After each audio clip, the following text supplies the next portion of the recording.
Hello everyone, it's Jamal Thomas. Welcome to the Progressive Soapbox. So let me make sure I am up. I am seeing green all around. The world is good, so I am gonna be optimistic.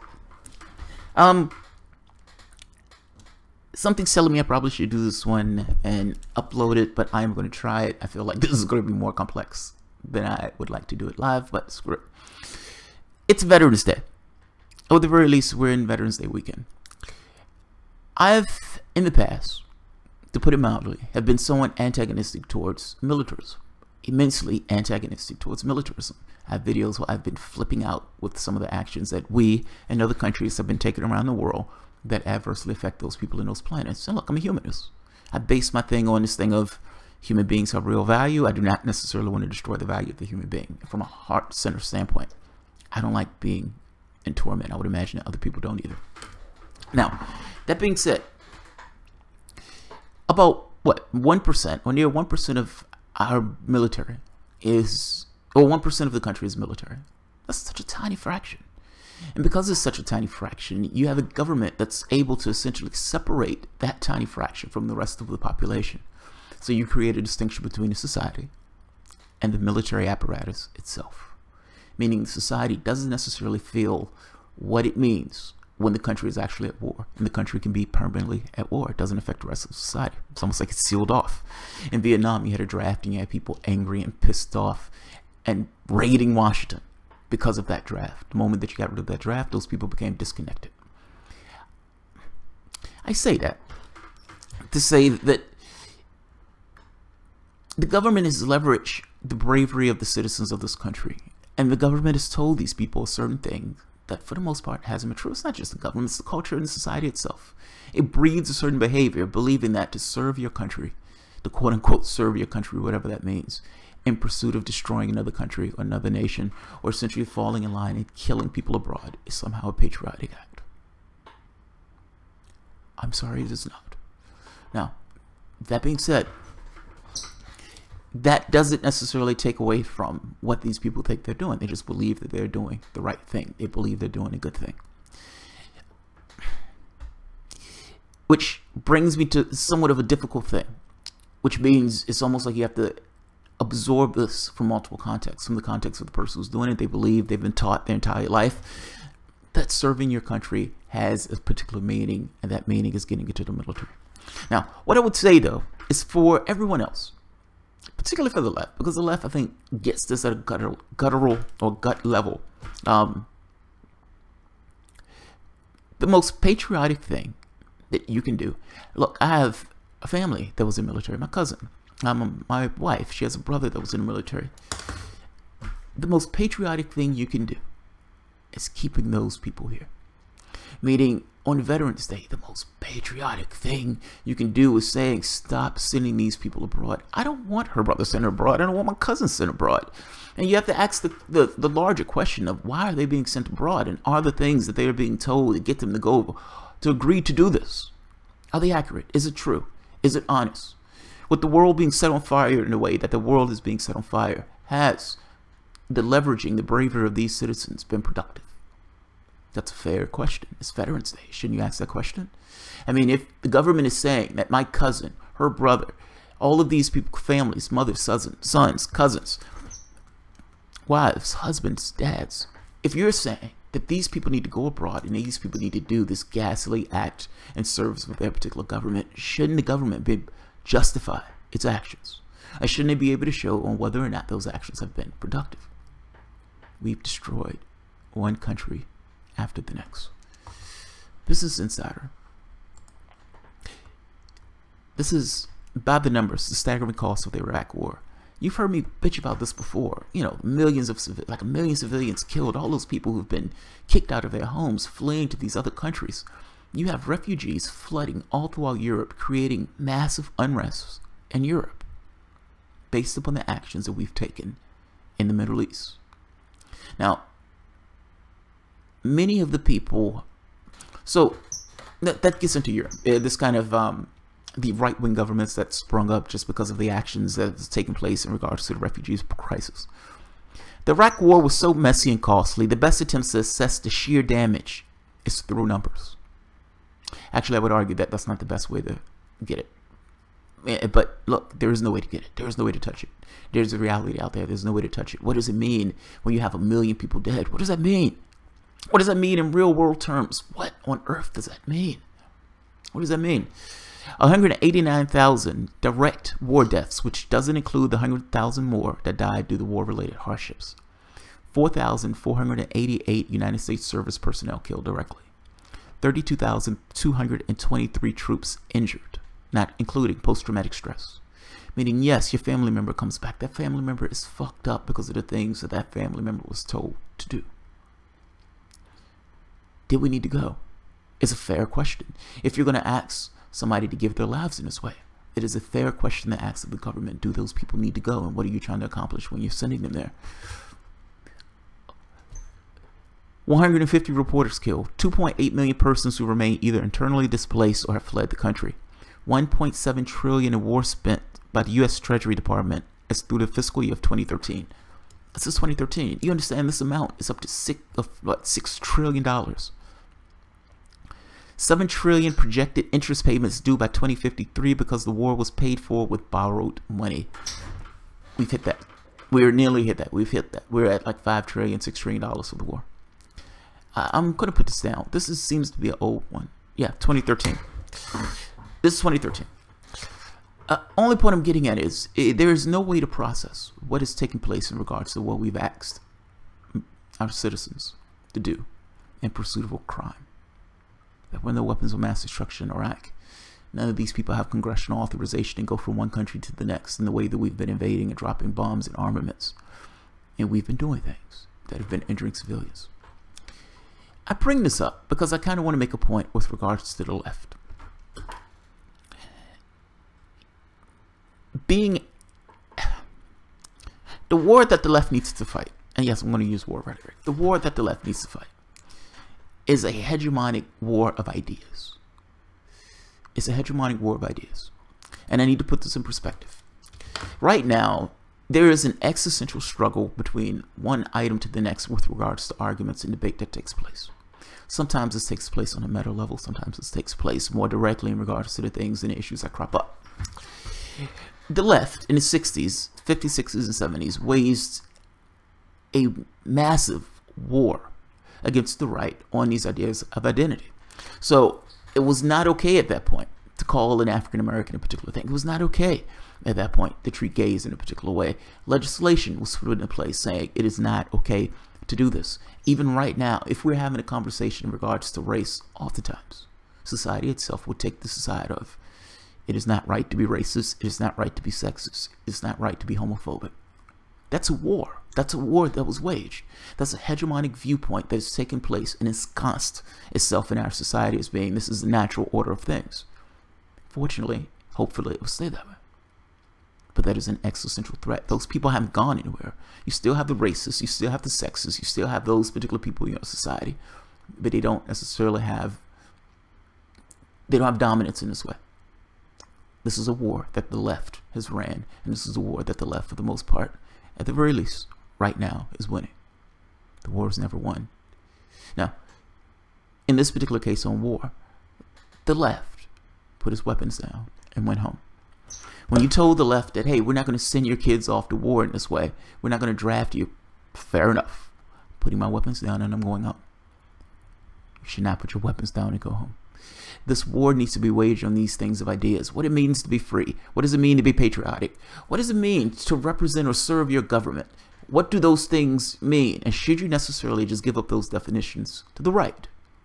I would argue that you shouldn't.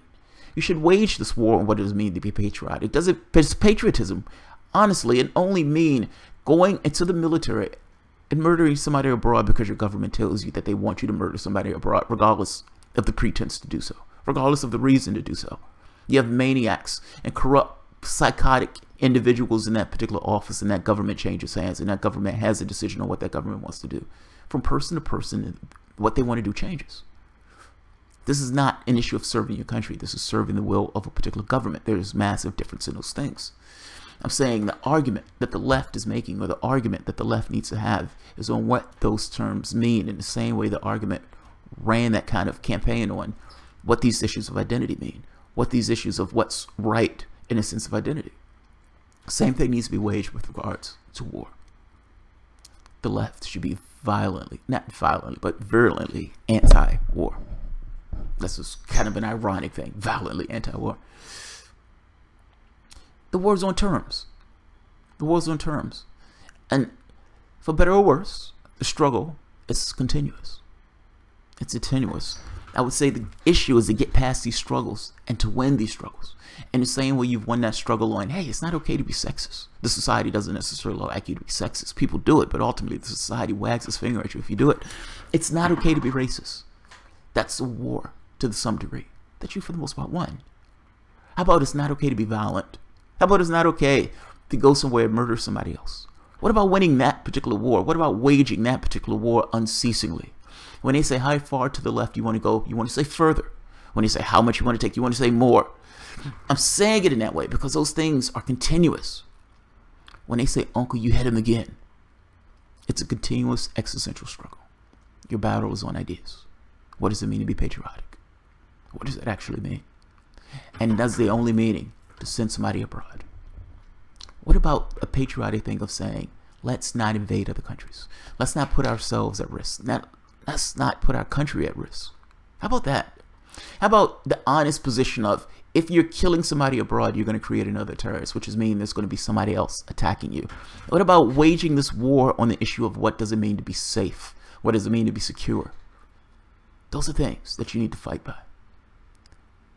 We don't have that. The left put his weapons down.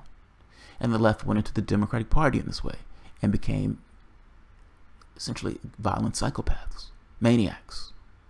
You would even have situations where people who consider themselves on the left would argue Obama didn't have a choice but to invade those countries. He had to murder all those people. He had to drop all those bombs. He had to kill all those civilians. This is supposed to be the left. That's the left. That's the left. It's Veterans Day. And there is something to be said for these people who believe that, look, we're doing what we believe is right in the context of our particular country. And to be fair to those people, they've been propagandized to believe that stuff. I don't doubt their bravery. I don't doubt their intentions. I suspect both of those things are pure. I distrust the country that's leveraging their bravery in that way. That's what I distrust. And I would say that if the left is going to be the left, being immensely distrustful of when the government is saying we need to use and leverage the bravery of the citizens of this country to send them somewhere else, to be extraordinarily skeptical of what the government is saying. Being patriotic is saying keep them at home. That's being a patriot. That's what supporting your troops should honestly mean. Keeping those troops at home. I want to keep those troops safe, and I don't want those troops fucked up mentally or physically. Keep them at home. What does it mean for us to be safe? Does it mean for us to be safe to be murdering all those people abroad? And how many of those people do we need to murder? How many bombs do we need to drop? Give me that number in advance. Give me that number in advance. And let's go that route. How many of them do we need to kill for us to be safe? There is no number. That's my point. That's my point. You're wasting your time. Thank the veterans. I appreciate your intentions. I appreciate the beliefs that you have that got you to that point. Yeah. I'll leave it at that. I don't. It's like I accept the different contexts that are involved. That from their perspective, they're doing what they've been programmed to do. I'm just saying from a larger context. What does it mean? What does it mean from a larger context? Is it the right thing to do just because you've been programmed to believe that that's the right thing to do? And what does it mean to be patriotic? What does it mean? I guess my point is, and I don't want to beat a dead horse, that the left, for the most part, in the same way that fought that battle on this idea of identity, what does it mean for these things of anti-war? And it's not that the left lost that war. The left just stopped fighting. The hegemonic view that we have now on issues of war, peace, the left just stopped fighting. That's the difference in those things. That's the difference in those things. If there's going to be a new left, that left needs to actually be patriotic. That left needs to actually support the troops. And that left needs to be extraordinarily anti-war. Keep them at home. I will leave it at that. That was 14. That's not too bad. That's not too bad. Let's see. Kevin. Hi Jamal, here's a clip that works well with topic and carries words of wisdom. It also has implications for how the economy really works. Kevin, just a note to that clip, I am not supporting Zeitgeist BS. Look, Zeitgeist is just based on the Venus Project. I don't think the Venus Project is BS. You know, we asked this fundamental question. What do you think the world should look like? That's a fair question. Now, if you say, I would like a world that's sustainable, fair enough. Then how do you get to that particular world that's sustainable, that gets rid of war and poverty and all this other stuff? And then you ask the next question, do we have the technology to get us to that point? The answer is yes. The issue is not necessarily that we don't have enough resources. The issue is our perspective in those things. It can be configured in all sorts of ways. I don't necessarily think it's BS. Perseus Go, about 1/2 in the Middle East population, they need to be entirely broken to stop radicalization. Perseus Go, followed up by sending millions to colonists. You're missing the point, JT. It's up to the civilian population to control the government. It's the military's job to follow orders. Well, that's the word you got. I mean, I understand this idea of it's the military's job to follow orders. But what is the military doing with those orders?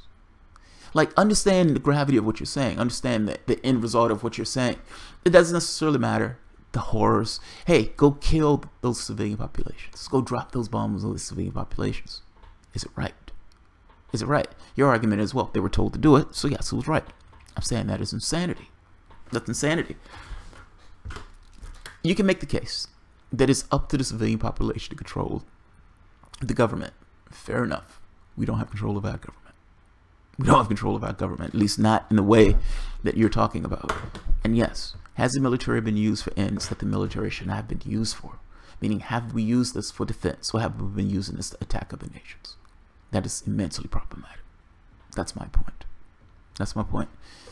And you can make the case that says, well, look, they're just following orders. Fair enough.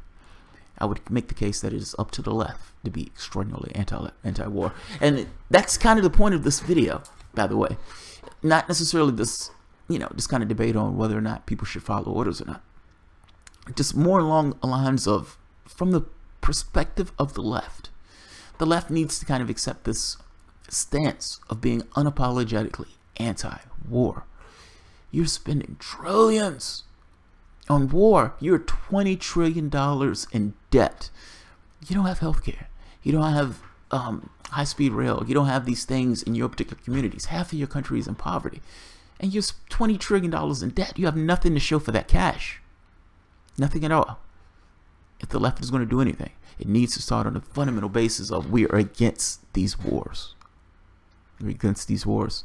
The part mainly being the centralization of things. Ideas in tech are neither good or bad, it's how they're used. Correct, Kevin. I agree. I'd agree on that part. And the Venus Project thing, I gotta be honest, there are some parts that I am immensely sketchy on.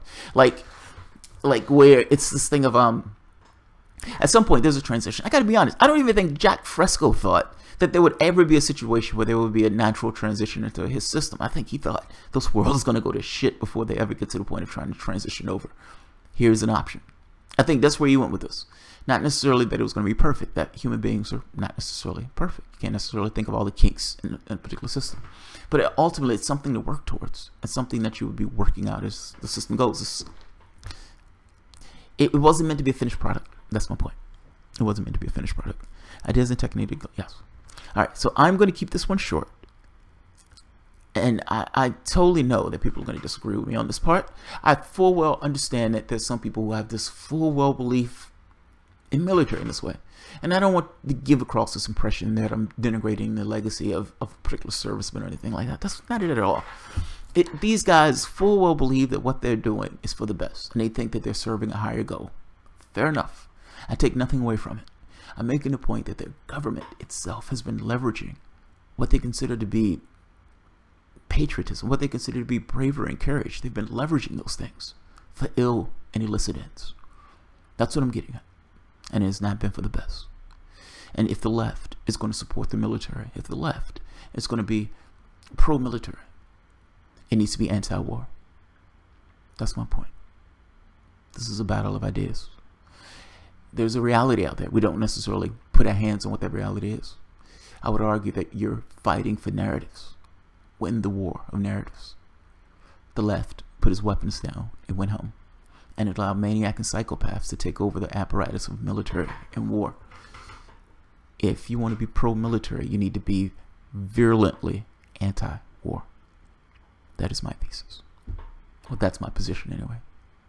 Alright guys, I will leave it at that. I don't want this one to go too long. Alright guys, if you enjoy the content, feel free to share, like, subscribe, and of course, you can always support through Patreon. Thanks guys.